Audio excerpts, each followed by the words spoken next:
The development team of Planetside 2 released their roadmap for 2022 earlier in the year, and a couple of the very first items that were on that list were the Infantry Arsenal update and the new Empire Specific Basilisks Weapons. Well, today guys, we got our first little hints of information regarding the scope and intentions of those updates in a development letter. We've got a lot to go over here today, including a ton of room for speculation as well as some thoughts. G'day there once again viewers, your mate Kamikaze78 here, and today we're going to talk about our first look at Planetside 2's next big game update.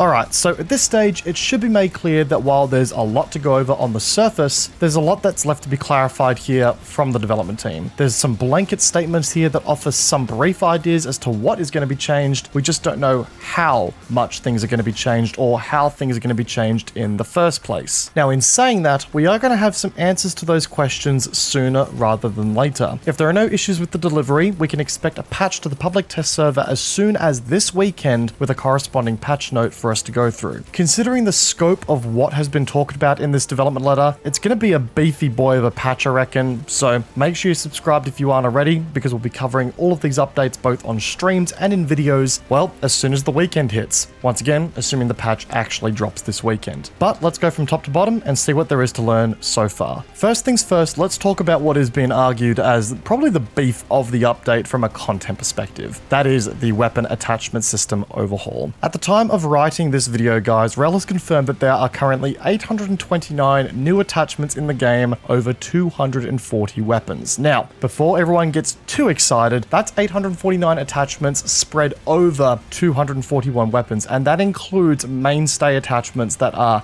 new and are going to apply to multiple weapons. So if we were to assume that the 829 new attachments are spread equally across all of these 241 weapons in the game, that equates to around about 3.4 attachments per weapon on average. So plus or minus some depending on the category of weapon and what needs the most amount of attention, and well, you're just going to see a lot of the same new attachments spread across all of these weapons. So don't get too excited, it's not going to be 849 brand new attachments across the board, but there's going to be a lot of new stuff here to make use of. As an example, one of the pieces of gear coming to the game is an angled forward grip, which is going to be providing a first shot multiplier reduction. An interesting attachment. I don't know how many weapons it'll actually be useful for, but we'll soon see in due time. We're also going to be seeing something like a heavy barrel come to the game, which is going to be adding a conifire bloom reduction to your weapon while you're firing from aiming down sights. Not going to lie, I'm a little hit or miss on this attachment so far. We'll have to see exactly what the ratios are of reduction. A concern I do have is in relation to sort of diluting the skill gap a bit. The way in which you have to burst your fire and ensure your conifire bloom is not getting too out of control to maintain headshot accuracy, for example, is one of the skill curves of this game I really like from a first-person shooter perspective. I'm kind of hoping the heavy barrel doesn't dilute that skill curve too much, or maybe there's going to be some sort of downside to the attachment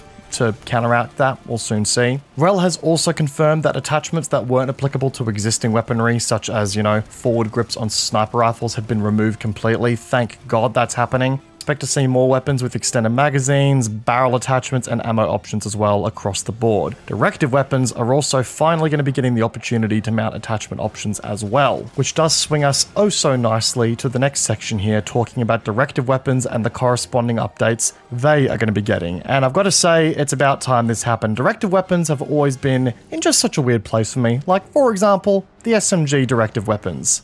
Can we just admit that they're trying to put, you know, a square peg in a round hole? You know, HVA on an SMG, thank God these are getting changed. At this stage, they're being redesigned to no longer just be baked-in attachment benefit weaponry. Faction flavor is going to be explored with these directive weapons where it can be. For example, the Havoc shotgun, which is the TR directive shotgun, is going to become full auto apparently, so yay. Others will emphasize class strengths. So for example, carbines are now going to be getting underbarrel impulse launchers, which is a fantastic addition, I have to say. Rel has confirmed that not every weapon in the directive weapon arsenal will be quirky. Some of them will be a little bit more mainstream by comparison, but they will all be more worthwhile to use at the end of the day, which again is excellent. A lot of the directive weapons in this game have felt lackluster and sometimes just a little insulting after the amount of grinding you have to put in to unlock them. They just honestly feel like downgrades or really niche examples of your core base weaponry that's available in that category. So I'm glad to see that the Directive Weapons are getting a bit more love and are going to be, you know, a bit more enjoyable to use across the board. Oh, and they're also going to be ASP compatible as well. So to all of my engineer LMG Andes out there, yeah, you can finally use the Beetlejuice or the Godsaw or the Butcher on your engineer class. Happy days. Now, when we're talking about the infantry side of the game, that's the new and shiny, in the sense that the new is the attachment options and the shiny are the Directive Weapons. No?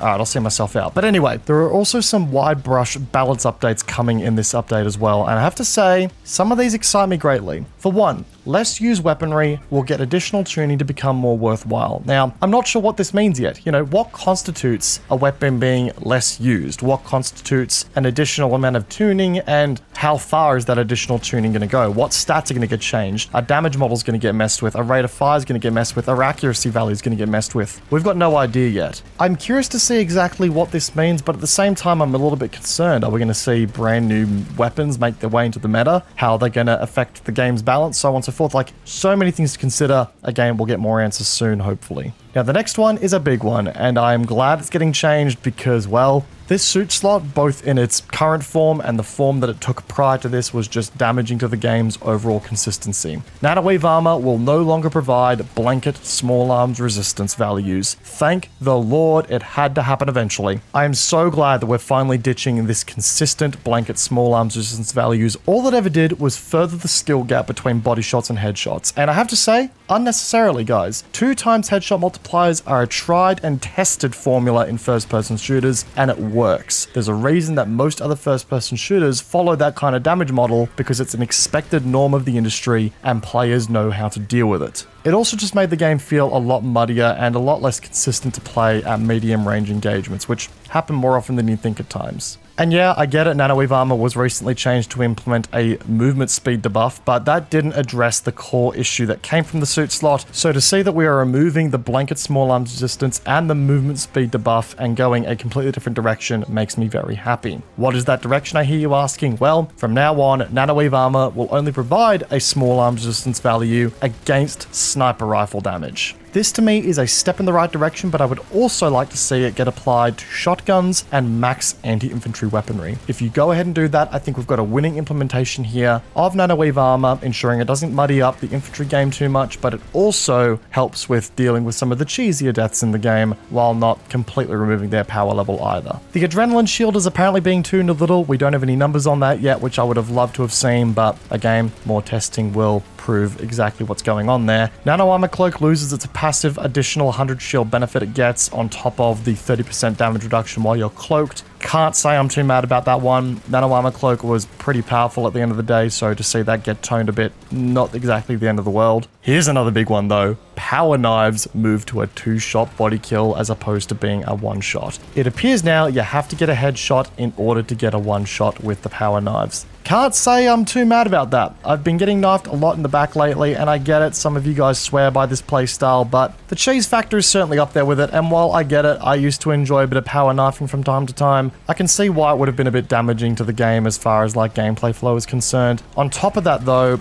I now find myself wondering why would I use a power knife over the Amaterasu or just any other knife in the game. Like, what's their deal now? I know that these knives can still potentially 1-shot headshot, but the other knives are a little bit more consistent to use as far as their hit times, so yeah, about that. Shotguns are apparently being addressed to be a bit more consistent. Now, this to me spews danger. I'm really hoping this doesn't mean that they're getting buffed as far as damage output and stuff is concerned. If they become more consistent as far as like, you know, ensuring hit detection is okay, or ensuring that you can't hit people around walls and stuff like that. I don't know. I don't use shotguns really enough to notice any sort of major inconsistencies with them, at least not at a game-breaking level, so we'll see more about what this means as we sort of see that PTS patch go live. So I wanted to go over those major balancing points first, guys, before we went into sort of the vehicle discussions and the talks about the new mines and grenades, because, well, I kind of think that these changes that are coming as far as balance is concerned is a bit more important overall, but that's just me. There are some very big balance changes that are going to have some repercussions on a lot of playstyles in the game right now, so they to me place a lot higher on the priority list as opposed to the rest that we're going to be talking about here. But there are a couple of other things that we need to talk about, so let's get into it. Firstly, new mines and grenades are coming, that being Empire Specific mines and Empire Specific grenades. On the mine category, look, I'll be real, I don't like seeing more mines in the game, especially if they're going to come in the form of EMPs, concussions, and flashes, which is exactly what Rel has laid out here, so I'll hold my judgment on them until I see them in game, but I'm a little bit concerned about these personally. In saying that though, the one Empire-specific mine I'm really looking forward to seeing is the Havoc Mine, which, as we all know, Havoc means that it disables repairing on vehicles or max suits for a set duration of time, and hey, if that means I can more effectively counter a max suit push, I'm a happy man. With that said though, considering the keynote about some of these mines being Empire specific, does that mean that the concussion, EMP, flash, or the Havoc mine is only going to be available to a certain faction? I could see a huge amount of balance concerns coming up if that ends up happening, so I'll reserve my judgment there as well. I can just only imagine the cries out if one faction got access to, say, the concussion mine and another didn't.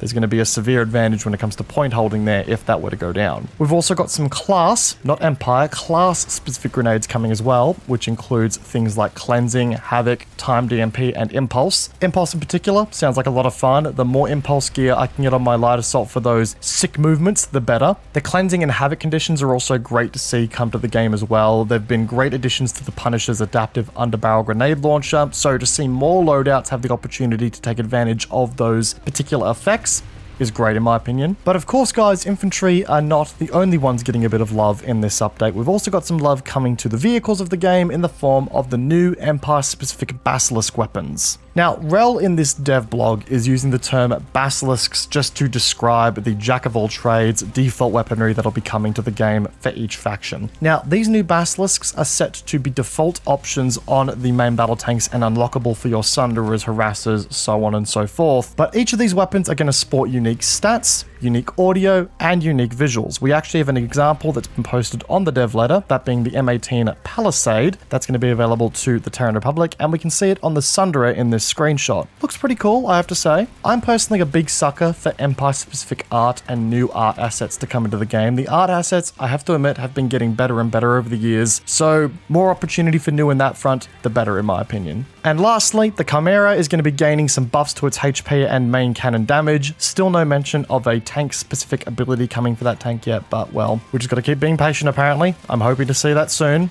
I'm holding you to it, Rel. In addition, the Valkyrie will be gaining some additional speed, damage output, and ammo capacity. Slightly concerns me as well. I remember the Valkyrie at once upon a time was a death machine, especially in lower population hours. I don't really want to see it become a mini Liberator once again. That's not its intention in the game. It's a transport vehicle. I mean, hell, if we're going to be adding more reason to be a combat Valkyrie again, I hope they do it conservatively and try to make it so that it's not too difficult to take down like it was back when it launched, especially with those rumble suit repairs on board as well. Has to be said, but back then the Valkyrie was a touch overtuned. I hope we don't make that mistake again. Anyway guys, leave a comment down below with your thoughts on the update. From top to bottom, what are your thoughts? Do you like the balance changes? Are you excited for the attachment system overhaul? Are you keen to use your directive weapons with attachments on them? Let me know your thoughts down below. Also let me know your thoughts on the video by either liking it or disliking it. Disliking does actually still work, even though YouTube doesn't want you to think so. And once again, make sure you subscribe to keep up to date with all future content releases. As always guys, I hope you enjoyed today's video. Peace out, and I will see you guys all in the next one. Take care guys, have a good one.